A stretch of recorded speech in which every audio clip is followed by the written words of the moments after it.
मंदिरों के शहर को आप मदिरा का शहर बनाने पर तुले हुए, लगातार आप शराब की दुकानें यहाँ पर खोलते जा रहे हो। युवाओं को नशे की लत की पहली सीढ़ी है शराब की दुकान।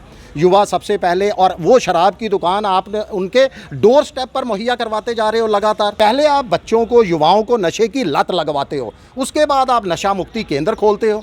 यानी देखिए, यही एक है शराब की दुकानों में, जिसमें मैं कहूँगा कि जम्मू को शायद कश्मीर से बहुत ज़्यादा मिल रहा है। और कहीं नौकरियों में या बाकी तमाम चीज़ों में जम्मू के साथ भेदभाव किया जाता, जम्मू को कम और कश्मीर को ज़्यादा। मगर शराब की दुकानों में भी जो पहल की जा रही है वो जम्मू संभाग के युवाओं को नशे की लत लगाने की पहल है। पुराने जो दशकों से लोग जो है इस व्यवसाय के साथ जुड़े थे, उनको आपने बेरोजगार कर दिया। लगातार दुकानें बढ़ती जा रही हैं, मगर उनके लिए कोई सोचा नहीं जा रहा। उनको दोबारा से सेटल करने के लिए यही जो दुकानें बढ़ाई गई थी, जो 22 दुकानें बढ़ी हैं, इन्हीं में आप उन लोगों को कुछ ना कुछ एडजस्ट कर देते। वो लोग आज भी जो है सड़कों पर हैं। उनके लिए अपने परिवार की रोटी तक खिलाना जो है 2 वक्त की, उनके लिए मुश्किल बन चुका है। ये नया जम्मू कश्मीर के लोगों को नहीं चाहिए।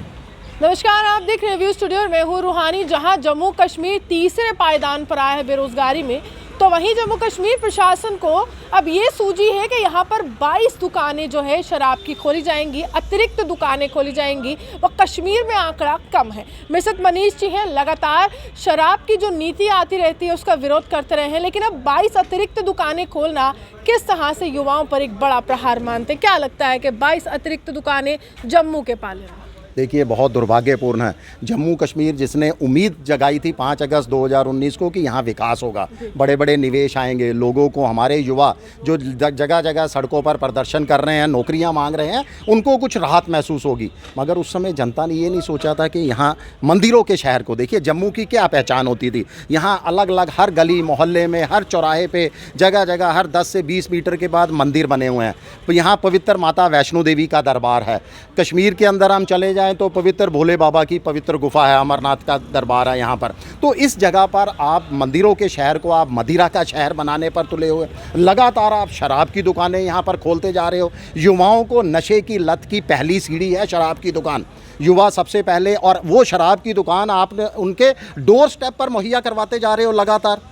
जम्मू कश्मीर ऐसा नहीं था। जम्मू कश्मीर में हम लगातार जो है मांग कर रहे हैं कि जम्मू कश्मीर अन्य राज्यों की तुलना पर, अन्य राज्यों की तरह जो शराब मुक्त राज्य हैं, जम्मू कश्मीर के अंदर भी शराब बंदी लागू की जानी चाहिए। एक तरफ तो आप बड़े बड़े अभियान छेड़ते हो नशा मुक्ति को लेकर। हमारे जम्मू कश्मीर के मुखिया जो हैं एलजी साहब, वो जगह जगह हर कहते हैं कि हर तहसील के अंदर नशा मुक्ति केंद्र बनाया जाएगा। पहले आप बच्चों को, युवाओं को नशे की लत लगवाते हो, उसके बाद आप नशा मुक्ति केंद्र खोलते हो। यानी पहले आप उनको ख़राब कर रहे हो, नशे की तरफ अग्रसर कर रहे हो, उसके बाद आप उनको नशा छुड़ाने की बात करते हो। जगह यहाँ तो डिपार्टमेंटल स्टोरों में हमने विरोध किया था, और आगे सरकार ने बढ़ते हुए शराब की दुकानों के साथ डिपार्टमेंटल स्टोर के अंदर जो है बियर उपलब्धता की बात कही थी। जम्मू कश्मीर के अंदर ये ठीक नहीं है। शिवसेना लगातार ये मांग करती आ रही है कि जम्मू कश्मीर को शराब मुक्त राज्य बनाना चाहिए, शराब बंदी लागू की होनी चाहिए। शराब खाली युवाओं को ख़राब नहीं कर रही, जम्मू कश्मीर के लोगों की धार्मिक आस्था पर भी प्रहार है। देखिए, जम्मू कश्मीर में 5 अगस्त 2019 के बाद जितने बिल यहाँ पर लाए गए हैं, हर बिल का लोगों ने सड़कों पर उतर कर विरोध किया है। हर बिल को, आप शराब नीति को ले लीजिए। दशकों से जो लोग यहाँ पर अपने परिवार का पालन पोषण कर रहे थे, शराब की दुकानें चला रहे थे, उन दुकानों पर कई लोगों को रोजगार मुहैया करवा रहे थे, वो तमाम लोगों की दुकानें, जो स्थानीय लोगों के साथ ये व्यवहार कर दिया गया, उनसे दुकानों के लाइसेंस छीन लिए गए। ये कौन सी शराब नीति आप नई जम्मू कश्मीर के अंदर लाए हो? जहां पर पुराने जो दशकों से लोग जो है इस व्यवसाय के साथ जुड़े थे, उनको आपने बेरोजगार कर दिया। लगातार दुकानें बढ़ती जा रही हैं, मगर उनके लिए कोई सोचा नहीं जा रहा। उनको दोबारा से सेटल करने के लिए यही जो दुकानें बढ़ाई गई थी, जो 22 दुकानें बढ़ी हैं, इन्हीं में आप उन लोगों को कुछ ना कुछ एडजस्ट कर देते। वो लोग आज भी जो है सड़कों पर हैं। उनके लिए अपने परिवार की रोटी तक खिलाना जो है 2 वक्त की, उनके लिए मुश्किल बन चुका है। ये नया जम्मू कश्मीर के लोगों को नहीं चाहिए।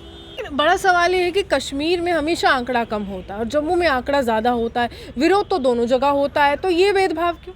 देखिए, यही एक है शराब की दुकानों में, जिसमें मैं कहूँगा कि जम्मू को शायद कश्मीर से बहुत ज़्यादा मिल रहा है। और कहीं नौकरियों में या बाकी तमाम चीज़ों में जम्मू के साथ भेदभाव किया जाता, जम्मू को कम और कश्मीर को ज़्यादा। मगर शराब की दुकानों में भी जो पहल की जा रही है वो जम्मू संभाग के युवाओं को नशे की लत लगाने की पहल है। यहाँ पर लगातार जो है शराब की दुकानें बढ़ाई जाती हैं, दुर्भाग्यपूर्ण है। एक बार फिर सरकार ने जो है अभी पता लगा है कि 22 दुकानें और खोलने के जो है निर्देश दिए हैं। कितना आप राजस्व का मोह रखोगे? क्या आप युवा पीढ़ी को पूरी तरह से बर्बाद करके आप राजस्व इकट्ठा करना चाहते हो? इतना राजस्व का मोह बर्दाश्त नहीं किया जा सकता, इतना नहीं आप राजस्व के साथ मोह रखो। देखिए, आपने अच्छे दिनों के बाद, ये अप्रैल का महीना चल रहा है, अच्छे दिनों का वादा किया गया था 2014 के अंदर, एक बार फिर हमारे साथ अप्रैल फूल बनाया गया। हमारे जम्मू कश्मीर के लोगों का संपत्ति कर लगा दिया गया 1 अप्रैल से, टोल टैक्स बढ़ा दिया गया। और वो टोल टैक्स को भी माता वैष्णो देवी की यात्रा के साथ मैं जोड़ूंगा। 2014 से पहले आप याद कीजिए, मात्र 1 टोल टैक्स हुआ करता था लखनपुर के अंदर। सड़क मार्ग से माता वैष्णो देवी दरबार को आने वाले श्रद्धालुओं की तादाद सबसे ज़्यादा है, और वही सड़क मार्ग पर जम्मू से लेकर कटरा तक आपने आज 3-3 टोल प्लाज़ा बना दिए, और लगातार आप जो है टोल प्लाज़ा दरों के अंदर वृद्धि कर रहे हो। यानी आप माता वैष्णो देवी आने वाले श्रद्धालुओं से भी एक तरह का टोल टैक्स के रूप में जजिया कर लगातार वसूलते जा रहे हो, मगर आपके राजस्व को बढ़ाने का मोह नहीं खत्म हो रहा। देखिए, साफ तौर पर यहाँ पर रेवेन्यू की बात हो रही है, राजस्व की बात हो रही है कि सरकार अपने खाते तो भर रही है, अपना यहाँ पर खजाना भर रही है, लेकिन आम लोगों की जेब पर भारी असर है। चाहे टोल टैक्स की मैं बात करूँ, हाल ही में जो दवाइयाँ हैं, ज़रूरी दवाइयाँ, उनकी भी जो दामों में बढ़ोतरी कर दी गई है। जो बुजुर्ग लोग हैं उनमें जो रेलवे की सब्सिडी दी जाती थी, अरविंद केजरीवाल ने तो कई तरह से, अगर मैं कहूँ, आज ही पत्र लिखा कि देखिए आप उसमें भी पूरी तरह से सब्सिडी समाप्त कर रहे हैं। जहाँ जहाँ राहत की उम्मीद होती है, वहाँ वहाँ प्रशासन की तरफ से आफत लाई जा रही है। आप यूँ हमारे साथ बने रहिए, देखते विश्व जम्मू से।